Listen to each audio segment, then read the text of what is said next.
excited about it? You're getting me excited. I'm getting excited. It's like this thing. Check out my new haircut. Not right now, Derek! Alex. Do you hear that? That's the sound of what was my favorite YouTube channel of all time. Hey, Carl! No, Derek. We can win this dance contest. Aerosmith! Hey, Ben. Ben! What's up, Chips? Let's pump this up. BalloonShop ruled my subscription feed on YouTube. Their consistently strange and funny videos just kept me entertained. The clean nature of it meant that I could share it, and it felt like the videos that I wanted to make with my friends. I couldn't get enough. It was everything I wanted in a channel, until it stopped. I've been haunted by these questions for years now. What happened to these three friends? Why would such a successful channel suddenly just stop after seemingly heading towards more and more growth? Well, I've been digging into it, and it's surprising, but I think that I might understand now. In the year 2006, I was 12 years old, but a new comedy troupe was just starting. Three friends named Olan, Josh, and Thomas were making and sharing a new sketch comedy DVD at their school, Collierville High School. Is that tweed? Yes. We just want to look handsome. So, what exactly is this video? Well, basically the video is a collection of skits that we, collection of skits, and we just mustered it up and put it in one nice little DVD. It was called the Hazard DVD. There's a bit of silk wrapped around the DVD. What exactly made you guys want to make this movie? Well, I'm gonna let JP answer this one because I think he has an important story to tell. Well, my great-grandfather, his name is George Larry LaSalle. We like to collect micro machines. I really wanted to earn a lot more money. Okay. Little did they know that they were pioneering a new frontier on the internet. It's a phenomenon that some are calling viral video. One site that's gaining enormous popularity is YouTube. We were taking photos and videos with our digital cameras. The next day realized how difficult it was to share the video files. According to the site's managers, YouTube attracts upwards of 30 million visitors a day, who upload as many as 30,000 different clips. Olan, Thomas, and JP decided in 2007 to share some of those Hazard comedy sketches to this brand new site. We're the Tanner Brothers. We like to ride bicycles, chase T-storms.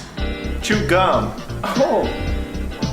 But in our spare time, we're here to bring you an important product. The Hazard DVD.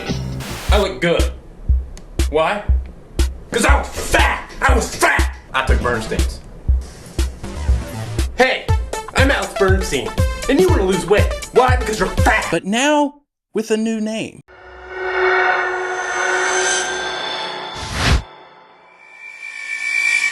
BalloonShop was an ever-evolving landscape of strange, over-the-top sketches. Olan had a certain goofiness. Ben! JP had a more classic comedic slapstick tone. The Hazard DVD is a DVD everyone should think about wasting some money on. And Thomas had my favorite tone, the deadpan humor. Memory X contains a wealth of nutrients improving your body. Take your body. It's hard to explain how this blend worked perfectly. There was a boisterous, over-the-top feel that Olan and JP played into. But I love Steven Tyler. He's awesome. Let's do this. You guys tell me you're not pumped about this. While Thomas would kind of cut in with exactly the opposite. Demetrius, stop that. This humor is the type of humor that when I show my wife the old videos, she just kind of stares at me and looks super confused. It's perfect. So let's go ahead and talk numbers. This channel amassed over 240,000 subscribers. It still gets about 40,000 views a month, with their most popular videos each having well over 2 to 3 million views each. This channel, it brought me so much joy. I still quote whips with my dad because it just made us laugh so hard. Hey! Hey! You both quit that whipping! Their quality continued to climb and rise. But Thomas is wrapped up in all kinds of off-brand foils. What? Thomas? This is the Falcon X. Their writing got better and more quotable. I want my brother Gary back! Listen, Slick.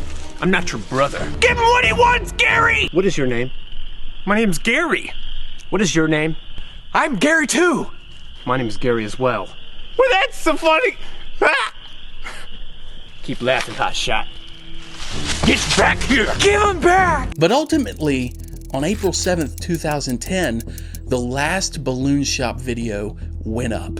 It's called Serenade. Hey, Olan. Hey! I see you crying over there. There's no need for that, my friend. Tell us what's wrong. You know what? I bet he's just a little sad because his girlfriend can't hang out tonight because she's going to a Josh Groban show. So why don't I show you what I like to do whenever Olan's girlfriend can't hang out with him tonight because she's going to a Josh Groban show? My life is brilliant. My love is pure. Now why, on such a strong video, would this be the end? I mean, clearly it's not a goodbye video. You can tell because the quality of their videos had been continuing to grow. They were even having sponsorships now. Wow! Whoa! I found it in my attic next to these Native American figurines. Like a sound diamond. Sound diamond. Yeah. I need to know more, so let's start in February of 2010. As BalloonShop was fizzling out, another channel was emerging. Olan starts uploading to his new channel, and the format is way different. Gone is the sketch comedy, and gone are Thomas and JP. Instead, we find ourselves with a new collection of people. We begin to see people like Reed Sullivan and Jake Sidwell, two friends of Olan's that he just kind of looped into his videos. Olan's tone was different at the start. The color grading and the camera work was different. The slapstick and bombastically loud portion of BalloonShop seems to be from him, but now he was more focusing on a one-man, one-camera format with challenges and storytelling. So I went to go see a movie. Yeah, midnight showing. I saw a midnight showing of a movie. I got there early. 60 minutes! Early! To get a sweet seat! I wanted a sweet seat! In fact, I myself submitted a video idea for his series called Dare on Dare, and I was the second episode with the Cinnamon Spoon Challenge. We're gonna eat a spoonful of cinnamon. It doesn't sound that bad. Come on! Consume Ah! I'm never doing that again. I remember being so excited and immediately grabbing the phone and calling my friend Christian about this. Now around this time we see Thomas also start his own channel. Thomas's channel is completely different. Thomas's videos were, well, interesting. So I have a Netflix and I love it. It has been very good to me. However, today I discovered a flaw. A letter to Netflix expressing my deep concern. Dear Netflix, your more like G.I. Joe, The Rise of Cobra function is clearly broken, as it recommended per my interest in G.I. Joe, the 2008 film Eagle Eye, starring Rosario Dawson. Yeah, it was offbeat, dry, and witty. This clearly showed in moments of BalloonShop and seems to be the part that Thomas played, my favorite part. However, JP was missing. Well, not missing, just slightly online, but still not very present. All the while, Olan is on the roll of a lifetime. Why do they still make these? Woo! What are you doing? Trying to get in our room. Trying to get in your room, huh? You want to watch a movie? Mind-boggling crap. So I have been a fan of peanut M&Ms ever since I was a kid. Olan had found a stride, from the Dare videos to now a storyteller.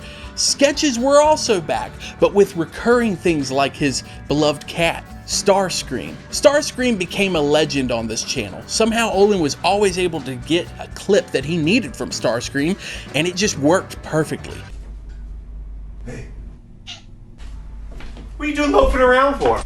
Oh! There were series like The Last Scene, a sort of post-apocalyptic action parody that morphed into a semi-serious tone by the end of it.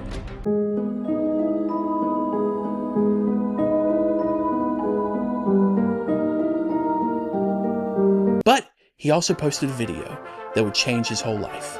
Gary's Space. Mayday, Mayday, come in, Starbase. This is Gary's Space. Astronaut, Space Explorer. This 3-minute short showed us for the first time an astronaut named Gary who has crash landed and meets an alien named Mooncake. You're gonna want to remember those names. In clearly hand-drawn animations scanned and moved around, we see that Olan has this ability to script and create a new level of content. Do you need any assistance? He startled me. There were 2 other episodes that are now hidden on YouTube, but people loved this series. 2011 brought a lot of change, and it also brought in the 3rd BalloonShop member back to the spotlight. This is the year that we see an individual channel emerge finally from JP. JP, I believe, clearly brought some of the camera work and the style to the BalloonShop videos. They were colorful, fun, but they also had that outrageous goofiness. Although Thomas and Olan were still doing separate things kind of out on their own, the trio still wasn't a trio. According to a 2017 interview with Rhett and Link, the trio truly went separate ways, with Olan saying that once I left BalloonShop, which was the sketch thing with your friend, we kind of all went our separate ways, and I had to restart a channel from nothing, essentially. 2011 is also when we get a note from Olan on Facebook, January 12th, 2011. It stated a lot. For example, he said, "I guess the real reason for this note is to say no more videos. That's not to say we won't work with each other, because we're still friends. Thomas, whatever he wants to do, I'll back him 100%, as well as JP. We didn't just wake up one day and say, hey, I don't want to do it anymore. We have our reasons. I can't speak for Thomas, and I can't speak for JP." And even mentions that sometimes things happen in friendships, and people just can't keep working together, and people just sometimes won't know what those things are from the outside. Olan didn't want to frame anyone as the bad guy, is another thing that he said here. Just a very interesting read from a guy who found himself with a fan base that demanded way more answers than what he was willing to give and what he was comfortable saying. As 2011 becomes 2012, we see the gang making more videos than ever, still separately. That is until February. This is when suddenly we see Thomas in one of JP's videos titled Clones. I'm a cool cat. I got nothing to worry about, because honestly, there is nothing to worry about here, because I'm the real Joshua. You listen to me, you put that gun down, you come back to Baby and I. As JP and Thomas are making that, Olan is beginning something that I'm not even sure he knew would skyrocket. On February 16th, 2012, Olan releases a story called Ghost in the Stalls. I need to tell you guys a story. Back a while, I was in this Target bathroom, and I was making shortcakes. I was playing on my phone in silent mode. I hear this guy come in the bathroom, okay? And I see Sneakers next to me. I didn't want him to know that I was in here. I'm gonna keep quiet. I didn't want this guy to know I'm in here. I didn't want that awkwardness to happen. But in doing this, I created a new awkward moment of quietness. It was so quiet. And I'm thinking to myself, it's a Monday. I'm gonna break the silence. So I let out the most blood-curdling scream. I released Thor in the stall. He freaks the crap out. All I hear is 2 hands press up against the stalls. Someone in here! Listen, I'm being serious! So I hear movement.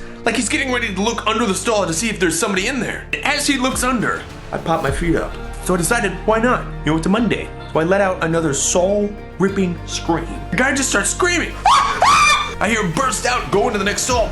Hey! But what this guy didn't know is in the span of him jingling around his pants, it gave me enough cover to move from my stall into the stall right of his. So the guy burst into there. The man leaves his pants in the stall, runs out into Target in his quote-unquote beefy Hanes. I remember when this got posted. This story went insane. It got over 3 million views in the first few weeks, and it continues to bring in views many years later, now amassing almost 15 million views. Olan had done it again. The question was, What was Olan going to do with the newly found fan base? Yet it still felt like a shadow of BalloonShop was just looming over him and the others. 2013. This year brought more excitement and more crossover, but also brought more life changes. JP had started working for a company called Via Productions, listing art director, creative director, lead motion design, lead graphic design on the resume that I was able to find on JP's website. JP was also working on a Legend of Zelda fan film at this point, but didn't have much of a crew. I was able to find some Reddit posts where JP was looking for some help from people that really deeply cared about the project. Meanwhile, Olan's fan base is becoming a lot, and they are still asking him questions. Here's a fan Q&A answer that he gave about it. It always is disheartening to see people say I was the reason BalloonShop ended. I see it a lot on JP's videos. Not sure why, but I get asked a lot if it was me. Everything ends. It was mutual to pretty much stop doing it. From what I remember, we had our own responses for stopping. Mine was the strain that it was putting on our friendships. 3 super creative people will have disagreements. I'm not sure what Thomas's reasons were. I'll always support them in whatever they do. There seems to be a lot of strain that was happening in the friendship. This is what's hard about having something successful with a group. Suddenly, the dynamics shift. Speaking of changing dynamics though, JP becomes way less active at this point, and the content that does come out changes tone a little bit. This could be in part because JP is still working for Via Productions, and suddenly Thomas is appearing in more of Olan's content, including a new partnership with Fandango. Are you ready? I've been waiting for a solid 30. What on good earth are you doing? I would prefer not to answer that. Are you taping candy to your thighs? Me? Yeah, you. Alright, fine. You caught my dirty little secret in action. Well, you are totally going to get us caught. Meet me there. Olan was becoming the king of connection. He was constantly finding ways to be vulnerable and connect with the fan base. But online wasn't enough for this guy. So he had a crazy idea. A free nationwide pizza party meetup tour. It's not about making the money, it's about the experience. I mean, the experience is everything. I mean, there were no tickets, there was no all we did was like an RSVP, and that's all we had to go on. And I think the moment when Code T came up and said, hey, there's 20 people out there, I was like freaking so excited at these 20 people. I had like butterflies in my stomach. I was like, there's 20 people. And then when Code T came up and said, hey, there's 200 people out there. And it's like a couple hours ago, I was like, oh my gosh. Well, this is insane. After 10 hours of meeting about like 900 people, and I was sitting down kind of outside the venue, and I was eating a cold Chipotle burrito. I remember this. I don't know why. And I couldn't say anything. I was speechless. I could not grasp what had just happened. It was, 900 people. He had started his own merch company at this point that is now called Star Cadet, so he could sell merch, but ultimately this was not him wanting to make money, it was wanting to connect in real life with people. 8,000 people showed up across just a few locations. This put an idea in his head that would show up a few months later. 2014 hits and is fairly standard. Olan does star in an independent film as Walt Disney called As Dreamers Do. I remember feeling like that was a huge deal. Thomas continues to create for himself. I've been watching a lot of YouTube lately. I love what all the YouTube is putting out there. There's a lot of but the thing about it, it's really going downhill. I'm back. I'm gonna save YouTube. And working with Olan. He shamed the family. What do you mean he shamed the family? He shamed the family. Why you gotta bust my marbles? Paulie, I'm not busting your marbles. I'm asking you a Why question. you gotta bust my marbles? And JP remains less active. But Olan has something cooking that arrives here in 2015. Olan opens a new venture inspired by the Eat a Slice tour, a place to do meetups and bring community. He calls it the Soda Parlor. It wasn't without its struggles though, and in that same 2017 interview with Rhett and Link, Olan recounts how the first location was problematic. So we just did soda because it was easy, and our next door neighbor basically was very threatening to us and would basically said that he was right when we opened our doors, he was like, I'm the king of beverages in this building, and you can't do anything. Whoa. And so basically he saw you as competition. He owned a restaurant or a bar or something? A coffee shop. When I met with him, and he had like all these monitors of stocks next to him, and we're sitting there completely low, like looking up to this guy, and he was like, come in and I'll give you some advice on how to open up a business, and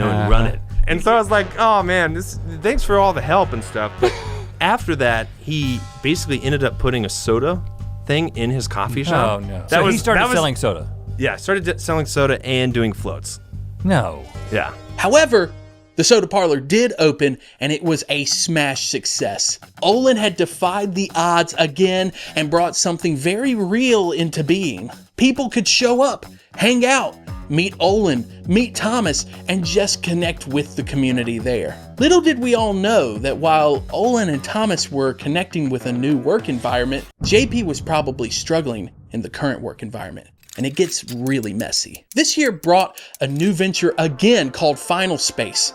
Olan had done it. He had created a new version of that old Video Gary space that was a full-blown animated show, and he was going to try to get it on TV. This will be one of the best things to happen to him, but also one of the more devastating. 2016 was a year of mess for JP, and it's important to note that this is all public information and that it will deal with some sensitive topics. I'm also not a legal expert, okay? January 13th, 2016, JP releases a video watching the new Assassin's Creed trailer. It's noticeable from this that JP's appearance had shifted a little bit. Little did I know, or really anybody know at that time, JP had come out as trans at this point. This is important because there's allegedly seeming to be some lawsuits placed by JP against Via Productions for discrimination. Now, whether this is for JP coming out, I don't know, but there are some clues in the court documents that could tell us. May 27th, JP claims that there are relevant cases to look at after suing, and also deletes every video on the channel. I remember being so sad about this and not knowing why all of the videos were just gone. This is when JP's team and Via's team begin discovery. Discovery in a court case means that it's court-mandated evidence submissions for or against the party. Inculpatory evidence proves guilt, while exculpatory, I'm probably saying that wrong, evidence, it proves innocence. When discovery is filed, both types of evidence must be submitted. After that is filed, the trial is estimated to last about 5 days. This would, however, be a much longer situation than 5 days. On December 22nd, 2016, we see in section 24 that the judge states that he must recuse himself from the case and assign someone else. The reason for this is really unclear, but judges can request and be reassigned. This could be for any reason, but basically the judge allegedly asks not to do this case. This is a setback for sure. As the case sits in limbo and discovery is happening, we arrive in 2017. In the sweltering heat of June 2017, the legal battle between Via Productions and JP intensified, with Via's attorneys seemingly adopting a strategy of overwhelming the JP legal team. They filed numerous motions, including one to suppress a records request for medical and employment information, arguing that it's really not necessary. Yet this tactic appeared to falter. On June 5th, the court agreed to let the case proceed, setting the stage for a series of contentious exchanges. By June 7th, Via Productions had requested additional time to complete more discovery for their defense. JP's attorneys, however, were unyielding, leading to a flurry of motions that led to a palpable tension between these parties. The confusion, however, deepens on June 12, 2017, when the court grants Via Productions the right to bring in someone named Dr. Sandy Peace as an expert witness. Dr. Peace is a renowned therapist and sex educator, in her own words, who works with young adults. Her reluctance to attend court, though, was due to mental health concerns, and her hesitance to provide subpoenaed documents added another layer of unfolding drama and complication. The court, however, ordered the release of those documents, or just told her that she needed to participate on the phone once there was an actual hearing. I think that this might be because of the significance of her insights, and I have my speculations about Dr. Peace's possible connection to JP, as she might have been JP's therapist. This would have raised concerns about the confidentiality of treatment or diagnosis details that could sway the court's decision. Initially, JP's team resisted the inclusion of these details, but they were eventually compelled to move on with a loss. As the case progressed, it became a labyrinth of legal maneuvers. In Section 50, Via filed a motion outlining the issues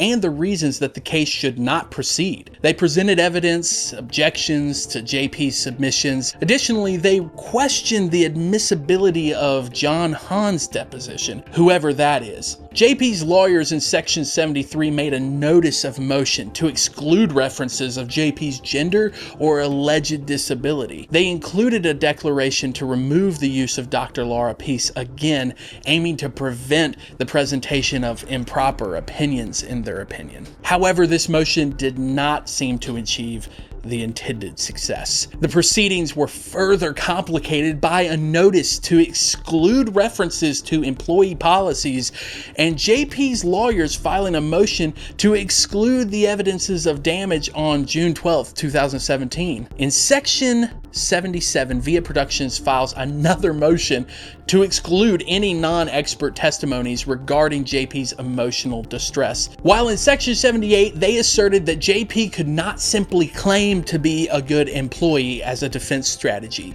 This aggressive stance was undoubtedly exhausting for JP and the legal team, making 2017 a year to remember, and one I'm sure JP wants to forget. By August 11th, 2017, we see in Section 97, JP expressed a willingness to settle the case. Now, there is a court hearing actually scheduled at that point, but in a surprising turn of events on August 17th, just a few days later, Via Productions files a motion to have the case completely dismissed with prejudice, and the court granted that dismissal. This permanent closure meant that JP could not pursue any legal action for the same claim ever again, leaving the possibility of a settlement shrouded in mystery since there's just a dismissal of that motion earlier.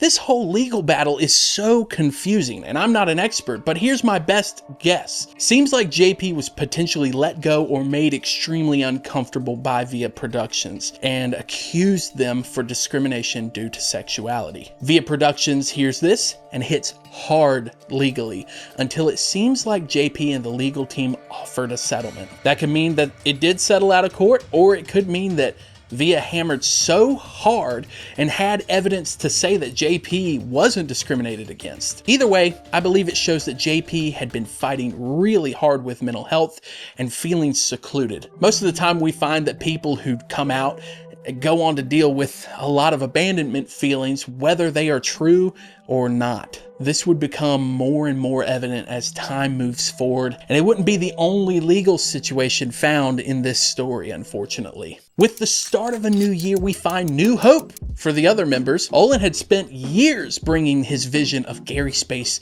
to studios, and it kept getting turned down.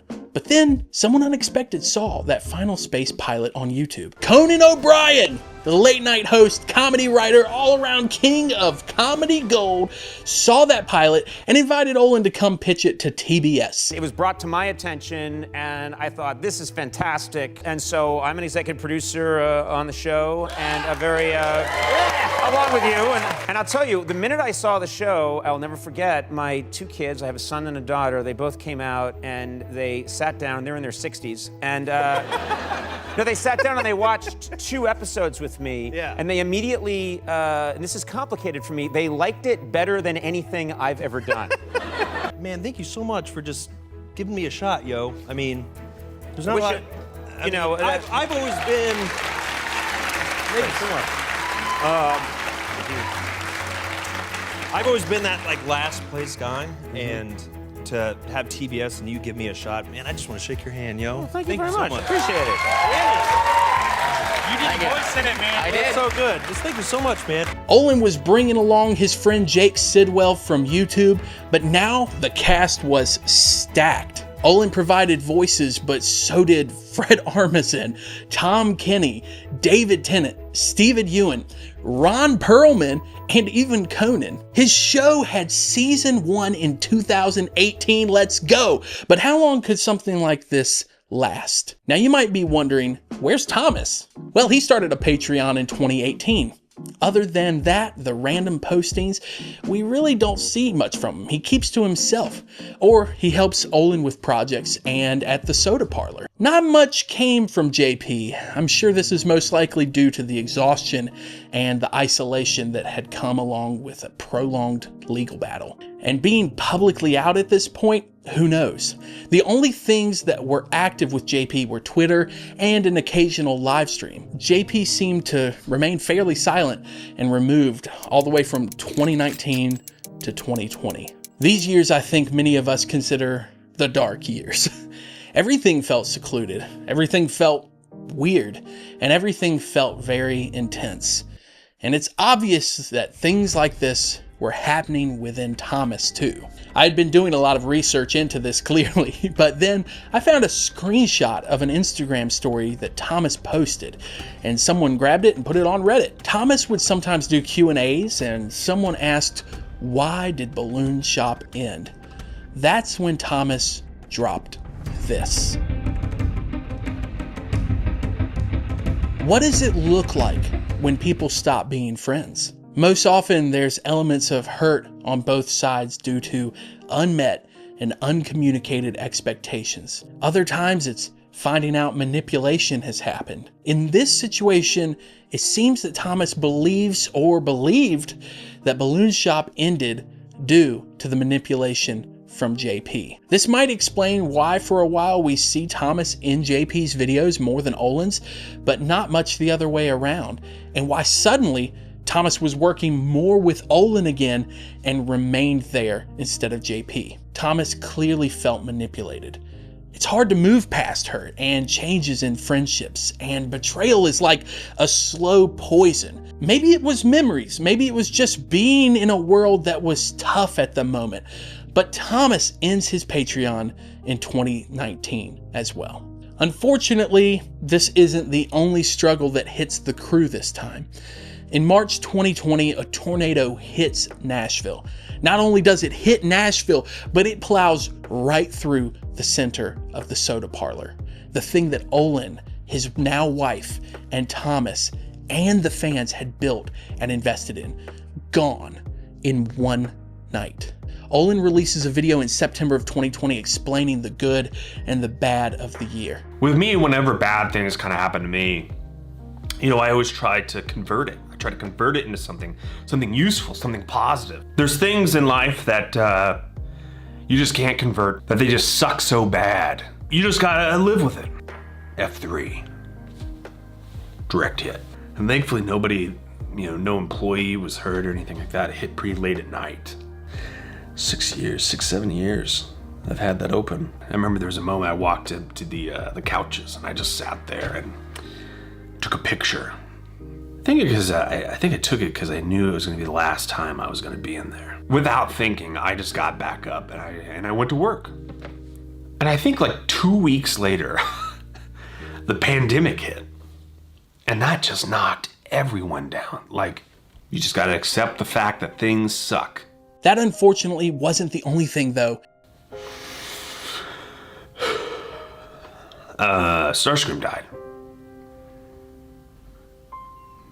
Yeah.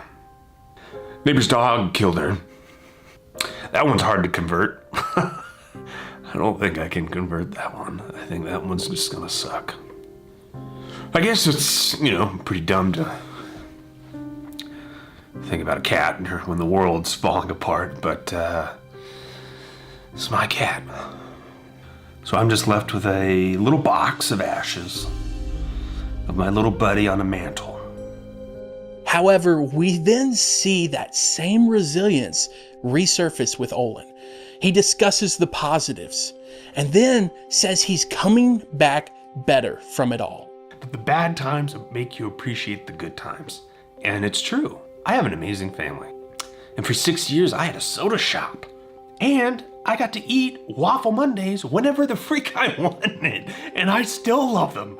They're so good. Those chapters are closed. I'm really coming back. Let me figure out how to make it work, how to manage it, how to manage the time, you know? And I really appreciate you guys sticking around. That's so cool.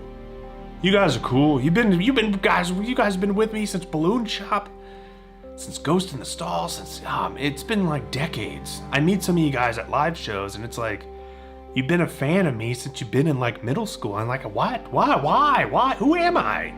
Thank you so much. Thank you so much, man. This positivity was about to be put to the ultimate test in 2021. Final Space, the show Olan had worked on, invested his life in, and grown, just dies. Canceled. It had over time made its way over to Cartoon Network from TBS, but TBS's parent company, WB, didn't have just a merger or an acquisition, it had two of them. Final Space didn't survive the second one. Olan discusses this in his video released on September 2021. There's gonna be no more Final Space. There's no season 4. You know, there's only, in Hollywood, there's only so many times you can survive a merger. 5 years ago was a different TBS than today. They tried, man. They tried to keep it going. They fought for it. They tried to manifest it. They tried to manifest that season 4, but it just didn't. It didn't happen. I never would have thought that Final Space would have went worldwide. I was always like, oh, it's just gonna be aired in the States, but no, it found an audience all over the world. It just sometimes you just get bad luck of going through 2 mergers, a pandemic, juggling between multiple networks. I mean, we made 3 seasons of a show. I put all of my heart into this show. And maybe that's why it hurts so much. I would love to put an ending to this. I would so much. I would love to put an ending with this. You know, I never intended it to end at the end of season 3, the halfway point, you know, the dark night of the soul. And if the opportunity comes years from now, I'm there. Olan believed he could fight for this, that he could wrap this show up. He needed to. He needed to press forward. He needed a win. However, life had still one more blow left to deal out. What happens when a show gets canceled?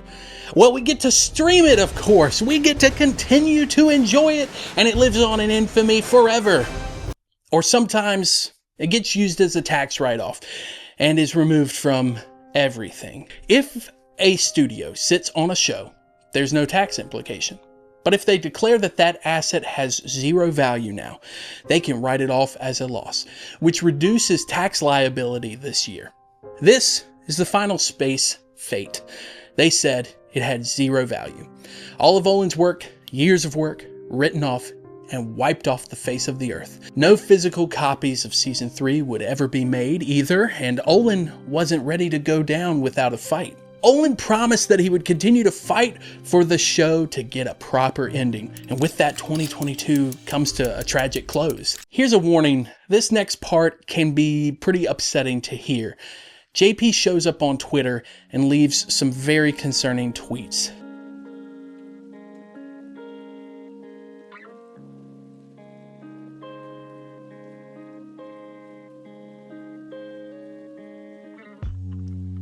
Here's what we know.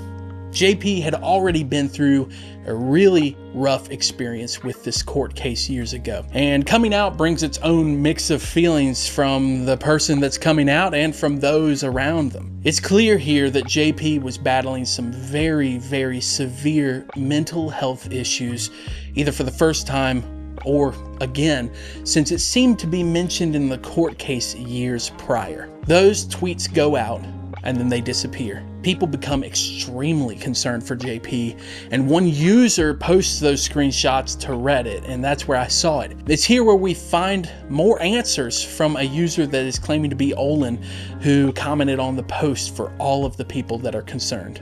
In this, Olan thanks everybody for the support for BalloonShop through the years. He expresses concern for JP's well-being and mentions that he's reached out via email and phone without success. Olan clarifies that they didn't ghost JP due to sexuality, as a lot of people were assuming. BalloonShop's separation occurred years before that, and then they moved to different cities, LA and Nashville. He also acknowledges, though, the complexity of the past relationship with JP and the deeper issues that are actually with JP and Thomas. He said Thomas actually has PTSD from their time together, and so Olan emphasizes that friendship requires mutual effort. He also mentions that Thomas and JP had been friends since middle school, before they ever knew Olan. I think all deep down, we knew something happened.